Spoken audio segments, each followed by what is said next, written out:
Hey guys, this is Courtney Epps here, and I am so excited to share with you a dear friend of mine. Her name is Jennelle Gordon, and she is with Beyond Freedom. I'm going to let her share her story, but I'm just so grateful to have you here. And I know we've been working to try to make this happen for the last couple of weeks since we saw each other in Salt Lake City. So Jennelle, just tell everybody about yourself. Awesome. Thanks so much for having me on, Courtney. It's just such a pleasure to be in your little world, or your big world, really. Actually, I just love your energy. You're one of those people that I met, and then instantly I was like, okay, I'm going to be in her life forever.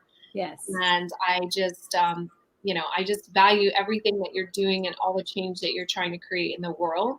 And it's just such an inspiration to me as someone who's doing the same thing. And it's always more powerful when you can have a band, a tribe of women and men, really doing this together. So so I met Courtney. We met through Facebook. Yes. I felt we were in Date with Destiny together. And when you shared your story, I just remember thinking like, wow, that a lot of the things you said I could really connect with. And I knew this is the type of work I do and the type of people I work with. And I thought, oh, I'm going to eventually meet her. And I didn't really think anything else of it. And then almost a year later, we meet, right?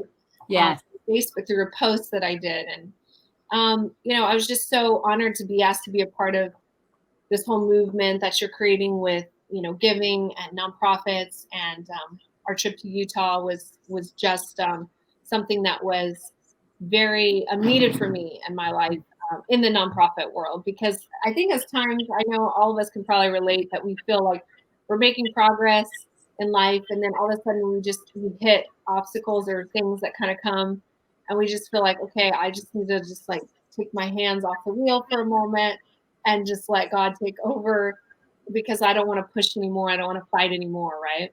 Yes. I don't know if you've been in that position. And for me, I was in that position in the nonprofit world. My business was doing well, but was starting to really grow. But my nonprofit, I just felt like I'd kind of come up against a few walls. And this was just kind of really encouraging to let me not give up on this. And more importantly, not give up on the women that we serve. And not that I would, but when I step back from the nonprofits, like, just since we've met, I've been introduced to 6 victims, so I'm like, oh my God, it's like, we have to do this work, right? It's so needed to stop. So my story, the long and short is that, I was really a vulnerable child. I grew up in the foster system. I, experienced, physical and sexual abuse at a very young age. Very, very much so.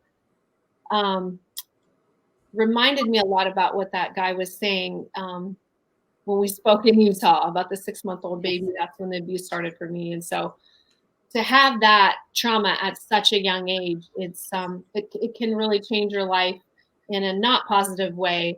And unfortunately for many, that's what happened. And so for me, I got caught up very quickly. And I got caught up in the life being trafficked. And unfortunately, I could not get out of the cycle of abuse and exploitation. I was trafficked in the adult entertainment clubs in Las Vegas, Nevada for over a decade. I was also trafficked in other parts of the country, including Texas, Florida, Arizona, California, and really around the world, several places internationally. And so for me, during this time, it was an extremely challenging time, obviously, because I was forced to work in an environment that was very deadly to my health. First of all, working in smoke, working around the clock, working with strange men that often could be violent, but also working for and dancing for the Jeffrey Epsteins of the world. So I was trafficked at a really high level in Vegas. And I think for a lot of us, we look at human trafficking as this thing that's like, the movie Taken, right? I'm thrown into the back of a van and I'm whisked away to some country and I'm sold on a yacht for $1 million or whatever. And, honestly, this is not how it's happening on a regular basis. Does it happen this way? Absolutely. But is this how it's happening every day? No. And so for for me, coming out of the life, now I met with the question all the time, were you thrown into the back of a van? How did you, how were you caught up in this world? And I think it's very interesting for us to understand that human trafficking is a $150 billion global industry that grows every single day. It's vastly fueled by the porn industry or the adult entertainment world, meaning the strip clubs, the adult cam sites, the porn sites, the escort business. All this, it's human trafficking. They basically provide a service or a product to these organizations that fuel this business, if that makes sense. And it's happening everywhere in your neighborhood. So if you tell me where you live, I can show you a place where human trafficking is happening in your community. And so I think that's something for us to be aware of as parents. I'm sure a lot of you on here have children and want to protect your children.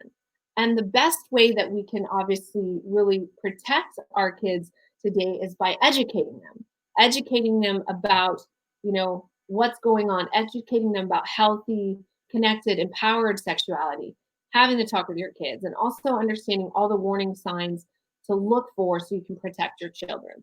So after a life changing event happened in the strip clubs, I was really at the end of my rope. I had just endured one of my most brutal beatings, and I knew in that moment that I couldn't endure another one. And I had experienced so many concussions. I was told if I had another one, that it would be fatal. So I was at this crossroads in my life where I was miserable. I was unhappy. I was so scared. I felt stuck. I didn't think I could get out of the system. I'd been dancing for so many years. I had a seventh grade education. I had no family. It was like I thought that I had to stay in this life. And my pimp had made me think that there was nothing outside of him. And so I know for many of you, maybe you weren't a victim of human trafficking, but maybe you've been in situations where you felt like there was no way out and you had to stay stuck in this destructive pattern or situation. And that's where I was. But fortunately for me, I met someone, or not met someone that I knew asked me a question that really changed my life forever. And it was just the right time that she asked the question, the right amount of leverage that was needed for a radical change in my life. And I, as I mentioned, had just endured a very, very brutal beating. I was back at work the next day. I had bruises and marks all over my body that was very poorly covered up with makeup. And I remember sitting across from my colleague, and she just asked me, don't you want to be happy? And I'd worked for her with her for about 6 or 7 years at that time, and she knew me. She knew my scripted version of me that my pimp had told me to say, but she knew there was something more, and she probed at just the right time. And it was in that moment that I realized, oh my gosh, I don't know what happiness is. My life has been somewhat, traumatic always. And I just thought that that was normalcy. But in that moment, I really thought, man, maybe there is something else. Maybe happiness does exist, and maybe I can, be fortunate enough to find it. So it was in that night that my friend and I, my colleague, dancer friend and I, devised a way to fake my own death. And we did that, and I was able to get away from my trafficker, and I fled to an island in Thailand where I was able to heal. And I'm really shortening the story here, but was able to get back into my body. I studied an ancient form of yoga that helped me to heal and reconnect to myself and help me to strengthen my relationship with God and help me to not lose faith and to have hope and really just start over. And so after doing that, I felt like, okay, I can't just stay on this island forever. I have to go back and, face face the music. And so that's what I did. I came back to the US after being gone for a year, and I moved to Newport Beach, California. I just thought it would be a great idea to start my life over in one of the wealthiest areas in the world. We're having a 10-year job gap history, a 7th grade education, and a baby. So for some reason, that made sense to me. At the I don't know why, but that's what I did. And I had a friend out here that said, I'll help you get started. Came out here, enrolled in college, was on welfare, was living off of Pell Grants and loans and, and government assistance and trying to raise my son. And I was suffering extreme postpartum, as well as PTSD that was triggered by all that, and just trying to figure out how to go from product to person. I mean, the more I say this, the more survivors tell me, like, nobody shows you how to do this. Like, how do you go from, being like having a barcode? I mean, some pimps tattoo barcodes on their girls to now being in that world that bought and sold you. It's a very interesting dynamic that unless you've been bought and sold, it's hard to understand. And so I'm trying to figure out how to do life again with the baby. And now I have learning disabilities from all the concussions. I'm failing in school. It was just a really crazy time. And at that moment, I just didn't want to go on living my life anymore. I just thought, this can't be my life. Like, I would rather go back into what I knew, the certainty of the abuse, of the trauma, of going, to the club every night, of going to the hotel rooms afterwards, because at least I knew what to expect. This world on the other side was so scary. Now I have a child to care for. I have no one helping me, no family, and I'm just doing this alone. And this is how so many young women feel. That's why I'm really touching on this, intently, because this is how most girls, when they get out, they feel. A lot of them have kids. I would say the majority of them do, even though they're younger.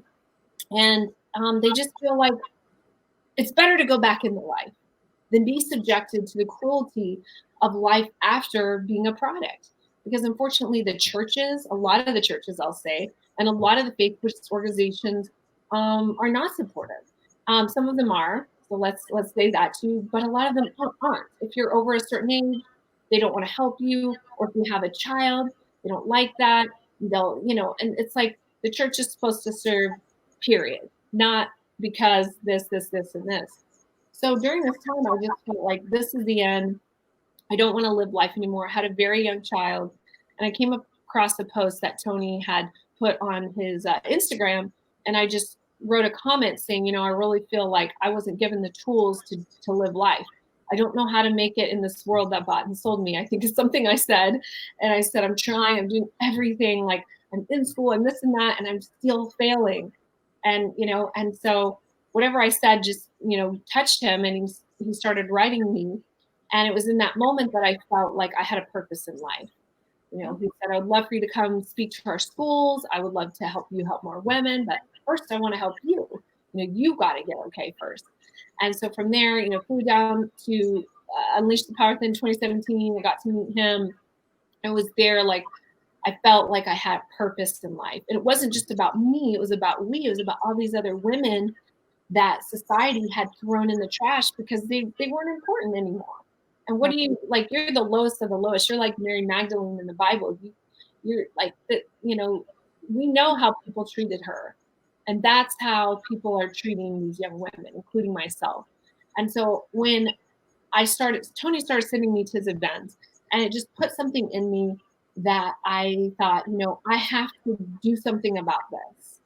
Like, there's so many organizations out there, but a lot of them are missing the mark of this, the aftercare and the recovery. And so I thought, if I can create something, just me from my experience, because I've been there, then maybe I can reach other women and I can get other people with more impact, with more resources to be able to join me. And so that's what I did. I had a little campus club, and I begged and begged and begged for an attorney to turn it into 501. And I finally found one I was just persistent enough, and I just touched her soul. And so she did. I paid for all the expenses. I held little yoga events on campus, just donations. And I was just so committed to helping. Before I had money, like, we didn't have resources. It was just me. And so we got this organization, and we turned it into what is now the nonprofit called Beyond Freedom. And why Beyond Freedom is so different. There's a ton of nonprofits out there that work in the human trafficking space. But I think what's really cool and interesting, obviously I'm biased, but I know is what makes us different is that we're survivor led and run. Yes, we have a board. Yes, we have board advisors that are not survivors, but the infrastructure of the organization are survivors. And because we know and we understand because we've been there. And so I think that makes a massive difference in the type of organization and what happens in the organization when it's run by women who've been there before. So so what we do that makes this really unique is that we work with a holistic approach to healing and integration back into the community. Because I really believe that the answer in solving this crisis is yes, preventive. That's the number one, obviously. Yes, let's rescue. And we have organizations like Operation Underground doing that. But then what? That's why it's called Beyond Freedom. Like, what happens after you're free? This is like the first step, and it's like almost the easiest step. It's like you're free now, yay! And then what? And so Beyond Freedom is, and then what? We tackle with all the issues of really, just taking a product, the mentality that these young women have because they've been drilled into thinking they're products, and really helping them to heal and helping them to believe in themselves again, helping them to figure out how to do life again. Many of them don't even know, like, how do I open a banking account? How do I go to the store? Like, none of these things are things that they've done. And then giving them a hope, giving them potential, giving them something, a job, a skill, a trade that they want to do, not that we're forcing them to do. And then also giving them the ability to dream, like giving them, I want to be an entrepreneur, and connecting them with coaches and people, organizations and businesses that want to help them achieve that. So that is basically the long and short of what we do. And I was just so thrilled to be a part of what Courtney does, because it's really full circle with what she's trying to do. I love it. I love it. And, guys, this is not necessarily the most fun subject to talk about, but I think people need to be educated on the fact that every 30 seconds, a person is going into sex trafficking or human trafficking, let alone. So it could be the labor force. It could be for sex trafficking. And it also right now, one of the big things is actually buying a child for organ harvesting. And, and you don't know what you don't know. And at the end of the day, there are people that are being trafficked every single day to the tune of 6 million people. And it's growing at about a rate of 2 million people a year. And I think the biggest thing for, that I want to get out is that we've been focusing, the last couple months, there's been some crazy things happen in our country. And we've been so focused on stuff that happened in our history when we're not focused on what's really happening today. And, we truly could bridge this gap that has been created, because at the end of the day, we could help fix this problem in educating people, helping them understand what's really going on. There are really people being trafficked right now in your own backyard. Yeah. Yep. Yeah. Right. And then the thing is, we're talking about the second largest criminal activity in the world, over $150 billion. So this is not some little tiny, hustle. No, this is a pandemic. You want to talk about pandemics? This is the pandemic that is plaguing not just the world, but the U.S. And I think we need to understand that it is happening here. And Orange County, California, where I am, is one of the most trafficked areas because the cost of living here is so high that pimps and traffickers know that they will get top dollar for victims here. So if you think, oh, I live in a really affluent place, it's not happening there. It's actually probably happening more, or the girls are being at least brought through there because there's a lot of money in those places. And so this is the types of ignorance that these pimps and traffickers want us to have. They want us to think it's only happening in Ghana or Sierra Leone or, Thailand, Bangladesh, India, Brazil, these less developed countries.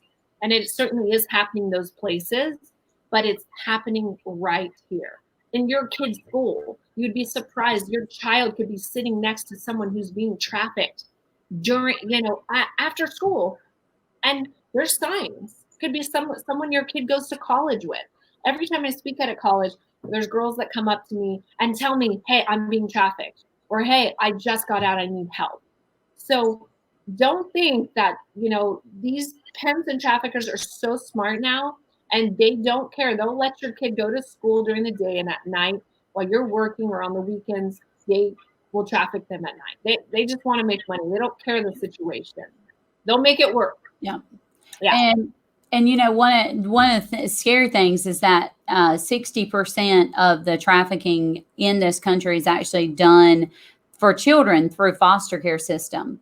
And that just blew my mind. And then 2 out of 3 foster care children are actually a year after aging out.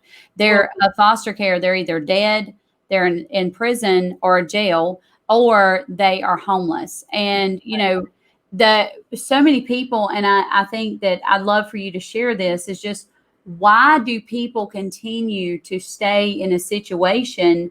And I mean, I've been there. I have not been trafficked. I have been through very abusive relationships, but I have, been to a place where you just can't get out, and, in your mind. And that's harder than being behind bars in prison. Correct. Yeah, because, essentially, and I that's a great question, Courtney, is people always say, like, why didn't we just leave? Or even with me, like, I had cars, I drove to hotels, I drove to casinos, I drove to the strip clubs, and I drove back home and things like that. And, it's hard for people to understand. And most people will rather just take their assumptions because it's easier than trying to understand the truth. But we have to know that understanding is the key to solving anything, right? So we have to open our minds to be able to be in someone else's shoes to understand. So the first step is that this is, unfortunately, you said about the foster system. It's so true. I was obviously in the foster system myself, so I understand that it's a vulnerable population that typically these predators, these traffickers are targeting, because vulnerable populations, as does the rest of the world, tend to have more needs for things. Like, we need more attention, we need more affection and things like that, because we weren't given it, right? We were given up, or we were taken out of a home where we were already being neglected and abused. So we have this greater need for, certainty, right? For significance, for connection, for all these things that we did not get in the foster system or in our homes that we were taken out of. So the reason why it's so challenging to get out of the system, like you're saying, it's a prison in your mind, is because traffickers, honestly, literally, like, think of it like your hard drive. They wipe your hard drive clean, like your brain, right? They totally unprogram you from what you knew growing up as a child. And then they reprogram you with what they want you to know, the data they want you to have. Like, your child goes off to boot camp, and they go into boot camp, and they're your sweet little 18-year-old child. And when they come out, they're a soldier. They didn't just turn into a soldier. Those drill sergeants created them. I know I went through boot camp, and it was not fun. They tear you down, break you down to the point that you crack. And then once you crack, they're like, aha, we got you. And then they build you back up, and they tell you they want you to believe, how they want you to think, how they want you to dress, how they want you to march, how much time you have to eat, how much time you have to shower. Literally, boot camp is the same thing with traffickers. They do the same thing. They tell you, you can't do this. You have to do this. You have to call me when you come home. If you don't, this will happen. And often, for most victims, including myself, there's violence behind that too. There's threats to your family, to your children, and violence attached to it. And you've seen it happen that you believe it. So now your new programming says you will only be a success if you use your body to make money. If you try to leave this beautiful life that this pimp has created you, is what they tell you, you will be a failure. No one will want to talk to you. No one's going to want to work with you. You have no family. Look, they're not talking to you now. Why would they talk to you after you leave and say, yeah, I was a prostitute for 10 years. Like, who's going to do that? So it's this mentality where you become imprisoned in your own mind because you believe I am nothing more than a product. My primary question used to be like, how much am I worth to you? I literally thought that was only my only purpose in life, was how much my body was worth to a man. That was it. And so when you think that way, followed by violence and fear, and then this person is meeting your needs, even though it's a very unhealthy, violent way, you're stuck and you cannot get out. You'll die in that life unless a circumstance or something happens to break that pattern, to break that habit. And that's what happened to me. I just experienced enough violence, enough trauma. I was desperate for change. I was scared. I didn't know how. And someone asked me the right question at the right time, and it saved my life. Yep. I love it. Yeah. And that's the thing, like, guys, what we're doing is trying to create awareness for one. Then once a child or a person, a woman, because, I never really thought about that aspect of adult trafficked victims. And, I learned a couple weeks ago when we went to Operation Underground Railroads, there was actually a 66-year-old woman who had been trafficked her whole entire life. And the problem is that they don't have the education. They don't have the skill set. They don't have the real world experience that we have in, building a business or working for someone, and the medical issues, the medical conditions that come with that. We were fortunate enough to meet, and I was, Janelle, I'm sure does this all the time, but I actually was able to sit down with Janelle and a traffic victim. And, the first thing she said was that I'm severely malnourished because I had to starve myself to death in order to make more money for my pimp. And then on top of that, because I had to do that, now I can't process food. And so, about 2 years ago, and I'm just going to share this because I want to get past and show you a way that I think we can fix this problem. 2 years ago, I decided that I was going to turn my accounting practice into a social business. And what that means is that I literally give from a gross income level. And I didn't come up with it. Some people much smarter than me came up with it.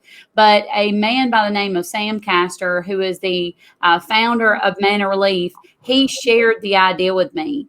And what it looks like is that instead of you giving from your net, whatever's left over, if there is anything left over, you give from a gross income level.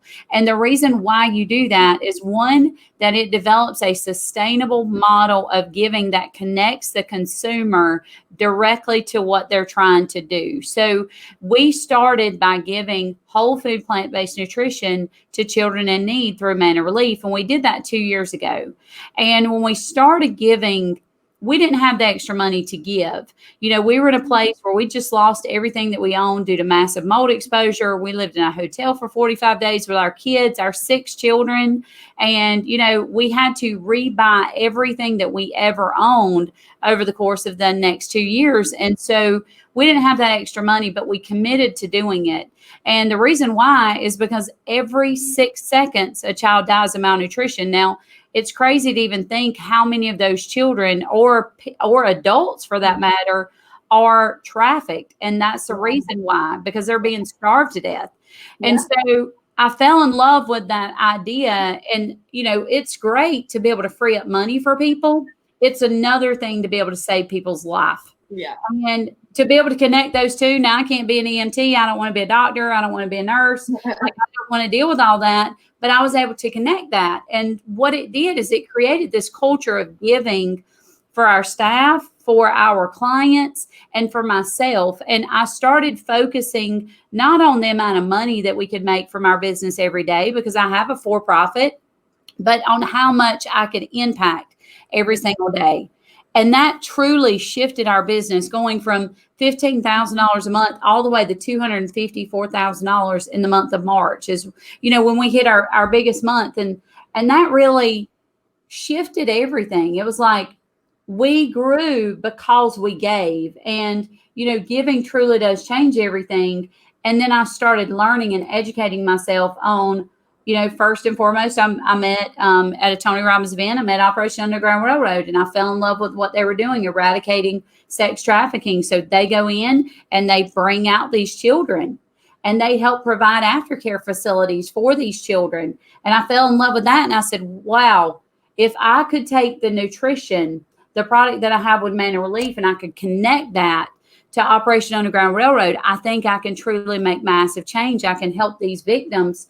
And so I reached out, and that's what we did. And not only did we start giving, we gave $25,000 that first day on Tony Robbins' birthday, and God gave it right back on Monday. Like, it was literally on a Saturday, we gave $25,000. On Monday, we made more money than the $25,000 plus interest. It was like God said, you know what? You provided for the poor, the weak, the people who could not provide for themselves. And because of that, we're going to give it back to you. And then I met the last whale. And so I'm getting to Janelle in just a second, because I want you to understand what's happening here. It's like people are being brought together for good, for massive good, and for change. And so I met the last whale, and that's WELL. I know I say it incorrectly, but it's the whale. And so in Liberia, they're literally doing a border-to-border initiative that is impacting the entire country, 5.2 million people, of which 2.6 million people are children 15 and under, and they're putting in a water well in every single village in that country. But what it did indirectly was it actually decreased sex trafficking by 87%. And I said, oh man, like, that's crazy. If we could provide nutrition, we could provide safe drinking water, we could free children from sex trafficking and adults on top of that. And then here came along Jennelle. So she showed up just in the nick of time. We were actually going to Salt Lake City, Utah 2 weeks ago. We connected 14 different 14 different for-profits and 4 nonprofits together. And my thought process around it is that I can't help people fast enough. And see, guys, that's what I'm saying. I'm only one person. I can't help people fast enough. I can't stop the fact that every 30 seconds a child is going into sex trafficking, or an adult. I can't stop the fact that every 6 seconds that a child is dying from malnutrition.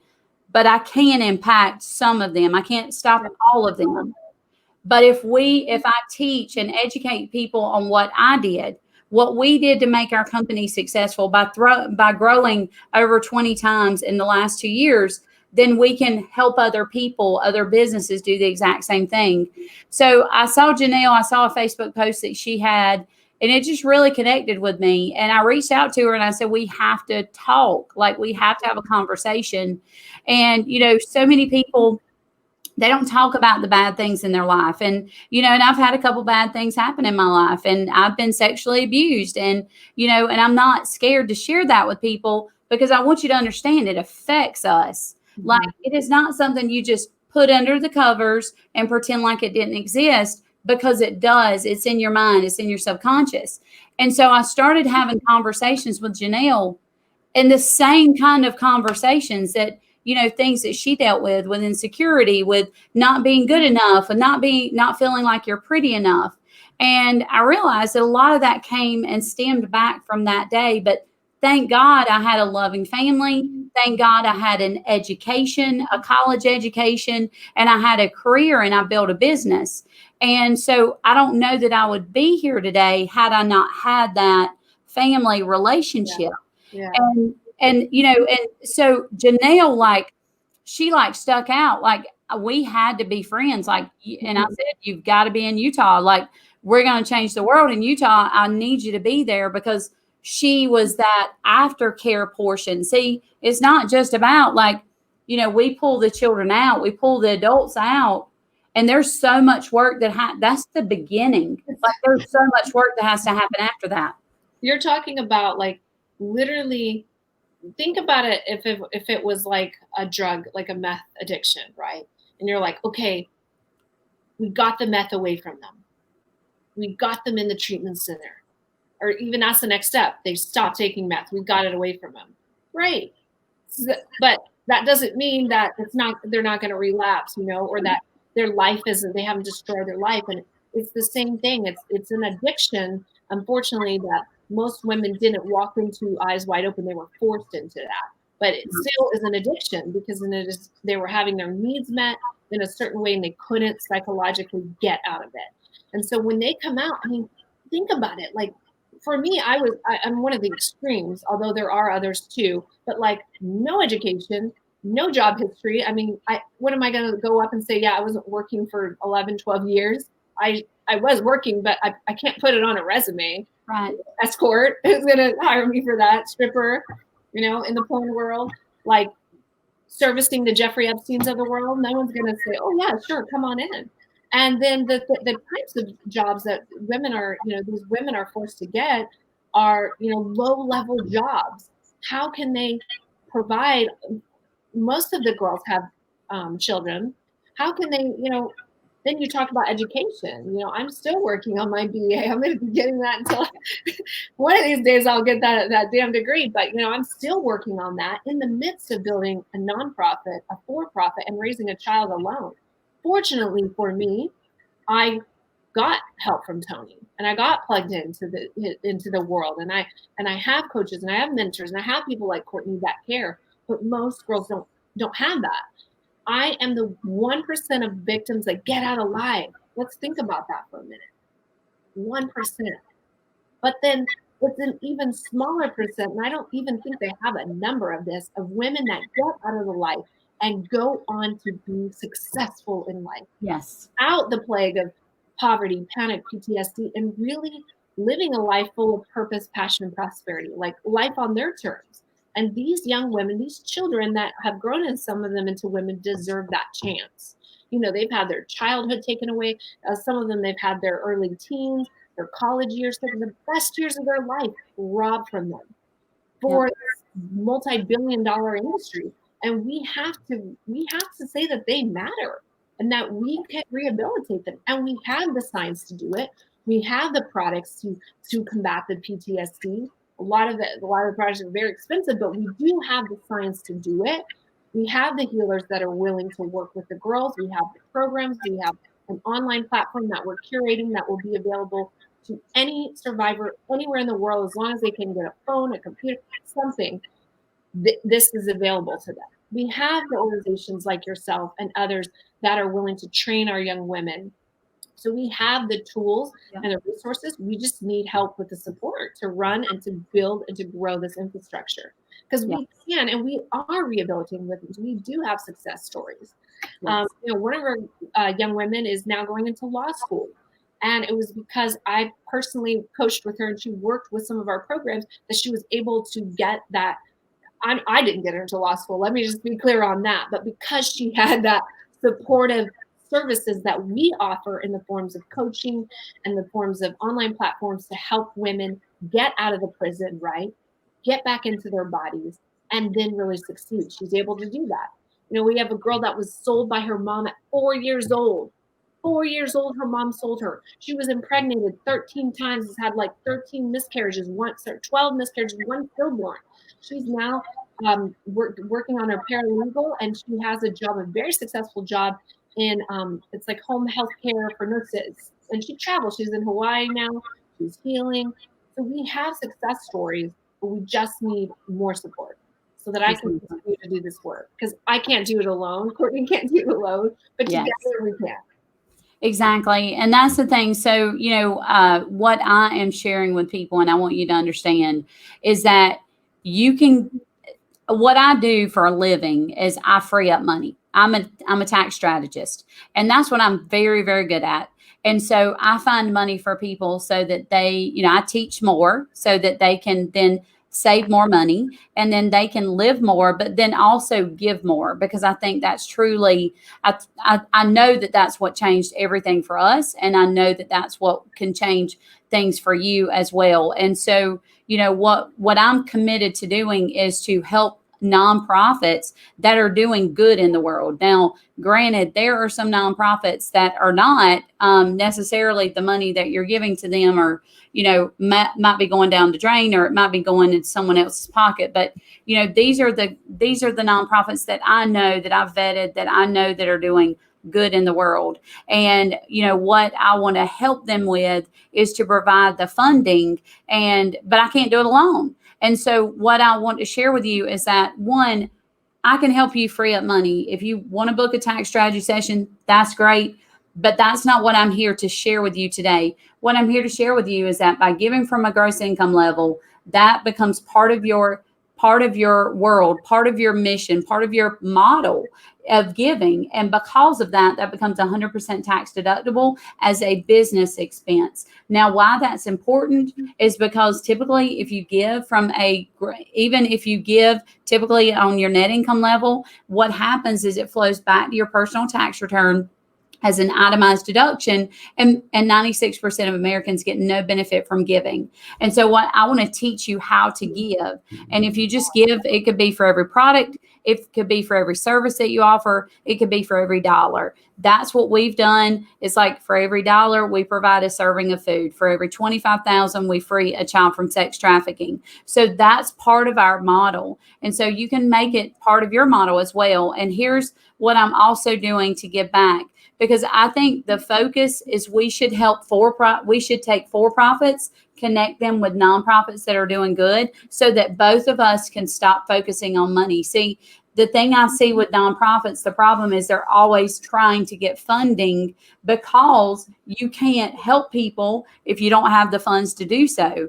And so for-profits are always focused on money, because guess what? That's what for-profits do, is make money. So if we take the focus off of making money, crazy enough, it actually allows you to make more money when you focus on a purpose. So when we have a purpose that's bigger than our problem, guess what? Doors just start opening up that would never open up before. And, today, just having conversations today, I've talked with someone from Liberia today that is actually, wanting to go into the country of Liberia and finish out the water project for providing all of the water for the entire country, finish that out. I've talked with an NBA coach today. I've talked with a manager for the NBA and for the WNBA. And I mean, just crazy. Like, I talked to Jan Hargrave right before this. She's a body language expert, and literally she goes into every major murder case in the entire world and determines if people are lying or not. Like, those connections wouldn't happen if we were not giving and the way that we are. So what I'm committed to doing is that to share with you, if you want to book a tax strategy session with us, that's great. There's a special link that I've posted, and Beyond Freedom is going to get 15% of everything that ever comes through you forever. So that is another way that you can start giving that's not really taking any money out of your pocket, because I'm not charging you more to be my client because I'm giving to her and her foundation and what she's doing. What I'm doing is I'm taking money out of my pocket and I'm giving it. But on top of that, I'm providing massive value. And that's what I want to teach other businesses to do. So if you're a business out there and you love what we're talking about and you want to be a part of it, I want to help you do that.